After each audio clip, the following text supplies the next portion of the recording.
You pull up to the valet in a Cadillac and people notice. Always have. But here's what nobody tells you while you're standing on that dealer lot, keys in hand. Not every Cadillac is created equal. Some of them will give you 15 years of smooth, effortless luxury without a major bill in sight. Others will take $1,000 from you every few months, stand you on the side of the highway, and make you feel like the name on the hood was a lie. I've spent years working on these cars. I've had owners walk into my shop expecting a routine service and walk out with estimates that exceeded what they paid for the vehicle. I've also had owners pull in at 200,000 miles asking for nothing more than an oil change. The difference between those two people almost always comes down to one thing: which model they chose. The reputation of the Cadillac name can make this harder than it should be. When a car looks that good and carries that kind of history behind it, it's easy to assume the engineering backs it up. Sometimes it does. But in the luxury segment, where repair costs are already elevated and parts availability can work against you, picking the wrong model doesn't just cost you money, it can cost you the car entirely. Skip what you're about to hear and you could easily join the thousands of Cadillac owners who learn these lessons the expensive way. Some of them spent more on repairs than the car was worth. Today I'm going to make sure you end up in the right group. 3 worst, 4 best. Let's get into it. Here's the one that surprises almost everyone. Because from the outside, this Cadillac looks like it has everything figured out. The first generation SRX, 2004 to 2009. Arrived with sharp styling, an available V8, all-wheel drive, and a genuinely premium interior. Cadillac was entering the luxury crossover market at exactly the right moment. Buyers were enthusiastic, the early press was cautiously positive. What was hiding underneath told a completely different story. If your SRX had the 3.6-liter V6, and the majority of buyers chose it, you were starting a countdown you didn't know about. That engine's timing chain system was notorious for premature wear. The rattle would start on cold mornings first, then the variable valve timing codes, then the estimate. $3,500, $4,000, sometimes over $5,000 depending on how far the damage had progressed. On a vehicle worth $8,000 to $10,000 in the used market, that bill doesn't just hurt, it ends the ownership. The V8 wasn't the answer either. The North Star 4.6 in the first-gen SRX brought the same head bolt vulnerabilities that had already ruined countless DeVilles and Sevilles. Aluminum block, torque-to-yield head bolts, years of heat cycling, packed into a chassis so tight that the labor alone could hit $2,000 before a single part was touched.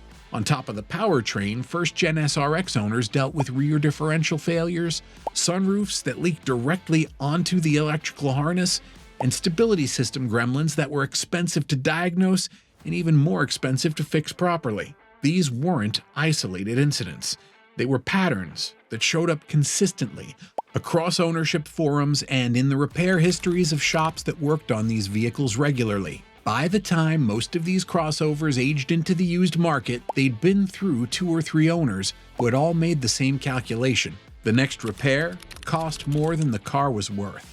When you see a first-gen SRX priced at $3,000 or $4,000 and wonder why it's so cheap, now you know. The market figured this out a long time ago, and it has priced accordingly ever since. This next one fooled almost everyone, including people in the industry who should have known better. The XTS looked like Cadillac's big comeback moment, a proper, full-size luxury sedan, loaded with technology, spacious, well-appointed. When it launched in 2013, buyers were excited in a way that Cadillac sedans hadn't generated in years. The cabin felt like a genuine step forward. Then the repair bills started arriving. The 3.6-liter twin-turbo V6 in the XTS V-Sport had a problem that owners didn't discover until 50, 60, sometimes 70,000 miles in. Timing chain stretch, worn tensioners, crank correlation codes on the scan tool. The same fundamental weakness that plagued earlier 3.6 applications now in a twin-turbo package that made the repair significantly more complex and significantly more expensive. $4,000, $5,000. I've seen estimates climb higher when the technician found additional damage once inside. The base 3.6 wasn't safe either. Oil consumption became a documented pattern. Some owners adding a quart every 1,500 miles on engines nowhere near high mileage.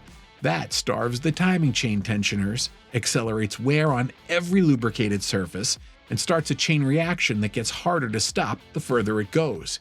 Then there was Q.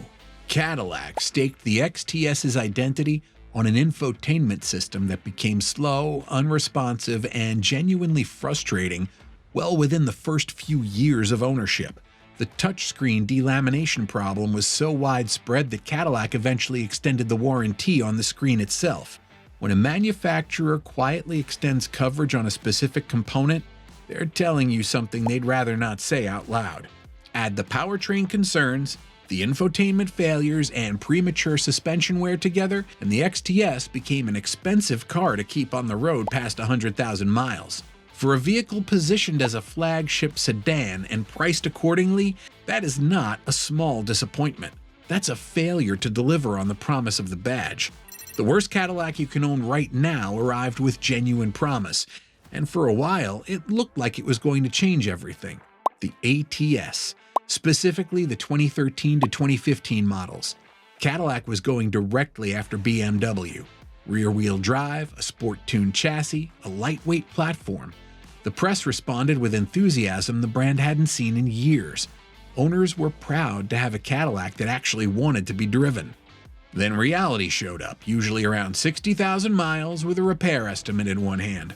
The 2.0-liter turbocharged four-cylinder that most ATS buyers chose developed a timing chain problem that became one of the most documented failures in Cadillac communities. 50,000 miles, sometimes 60. The rattle on cold start, the timing codes, and then the estimate. $2,500 to $4,000 on a car worth $12,000 to $15,000 in the used market. Owners who bought certified pre-owned hit the wall right as their coverage expired. Carbon buildup on the intake valves was a relentless secondary problem. Direct injection without port spray meant those valve stems were accumulating deposits with every tank of fuel. The symptoms: rough idle, hesitation under throttle, misfires that moved between cylinders, were frustrating to diagnose and expensive to fix. Walnut blasting ran $300 to $500. Pulling the intake manifold entirely was the alternative. Neither was quick. Rear shock absorbers wore out at 50,000 miles on cars that hadn't been abused. Steering racks needed replacement well inside normal service life.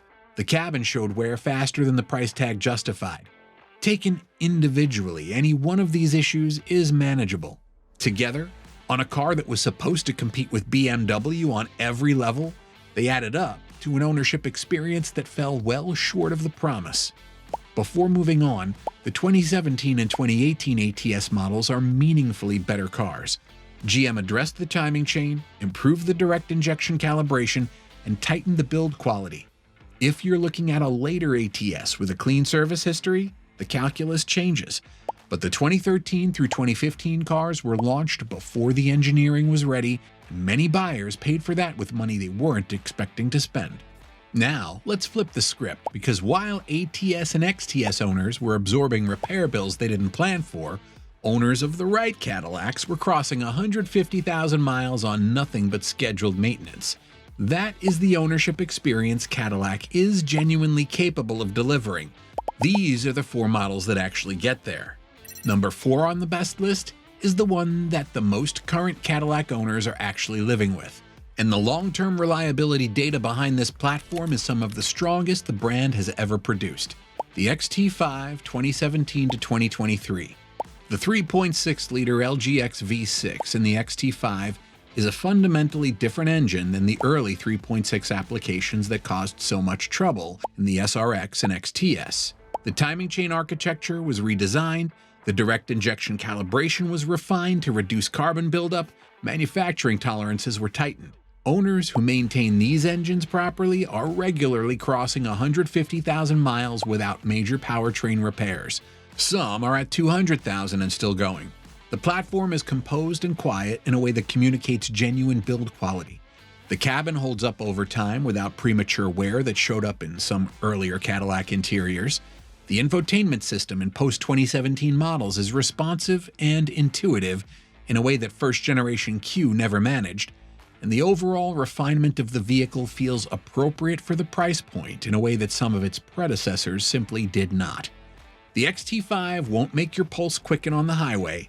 It was built to be a reliable, comfortable daily driver for 10 years without surprises. And that's exactly what it delivers. When XT5 owners talk about their cars, the most common thing you hear is that nothing unexpected has happened. For a Cadillac crossover, given the history of this segment, that is not a small thing. That is exactly what buyers in this category are paying for.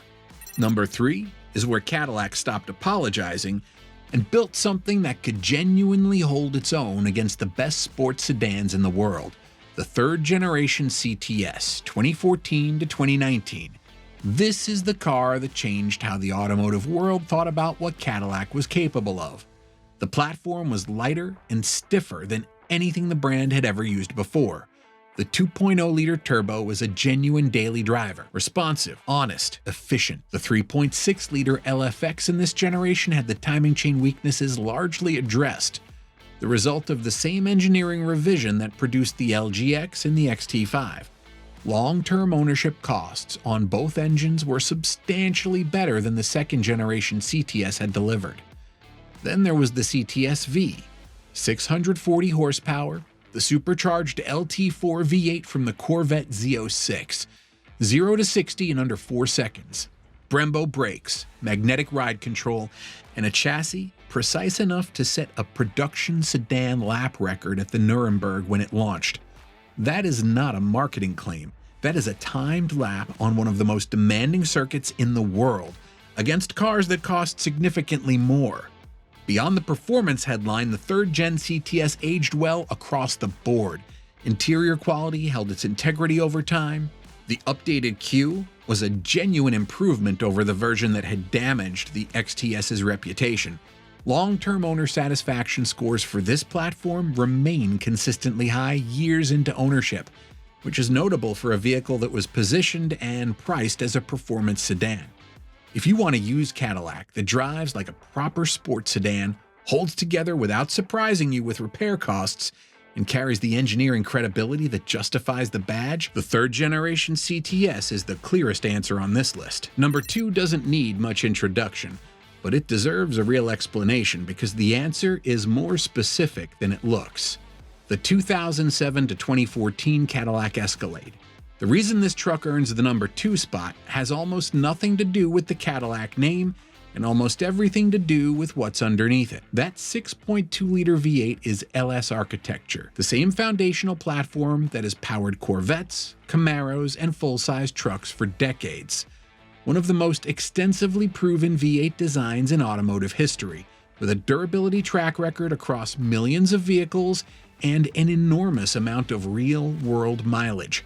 Putting that engine in a luxury SUV was one of the smartest decisions Cadillac made during this era. The Escalade in this generation was honest about what it was: a large, capable, comfortable truck with a premium interior and a powertrain that any competent shop in the country could service without exotic parts or specialized tooling. That accessibility matters more than buyers often realize. When something eventually needs attention, the difference between a repair that costs $800 and one that costs $3,000 is often whether the knowledge to do the work is common and the parts are on the shelf.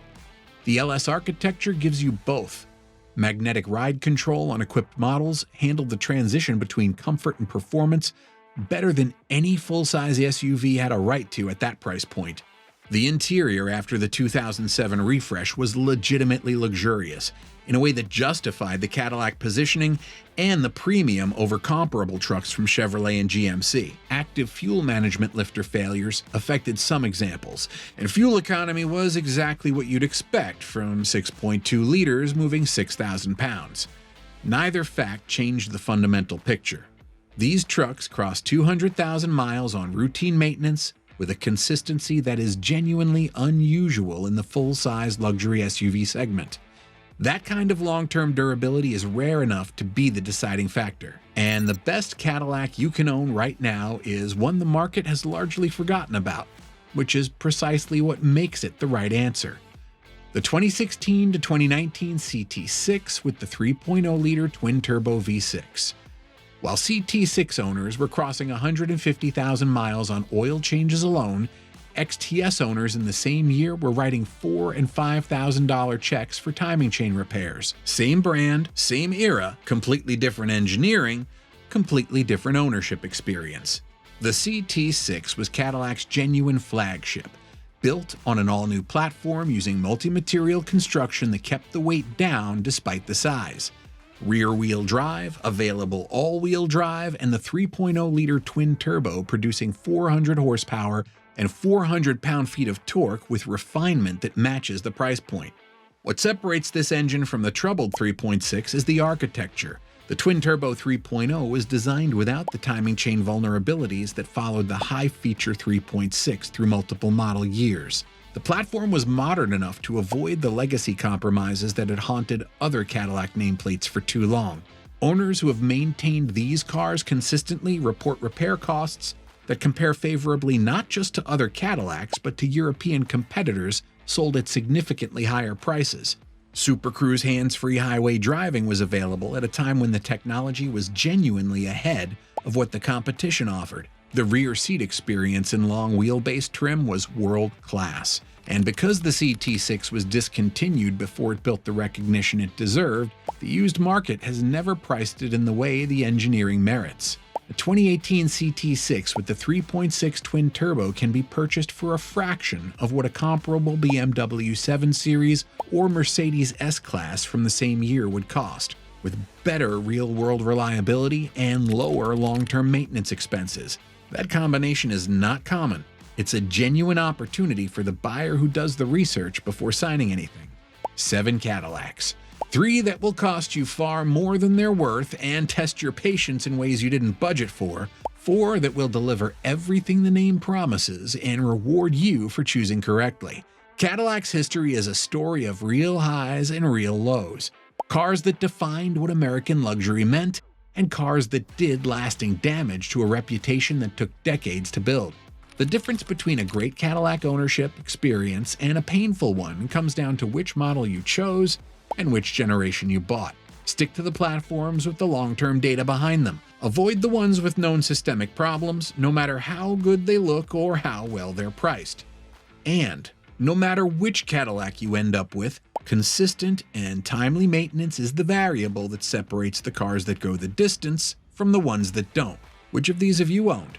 Drop your model, your year, and your mileage in the comments. I want to know whether your experience matches the list. If this helped you make a better decision, hit like and subscribe. More real-world Cadillac advice coming that will save you money, time, and the kind of surprises nobody wants on their driveway.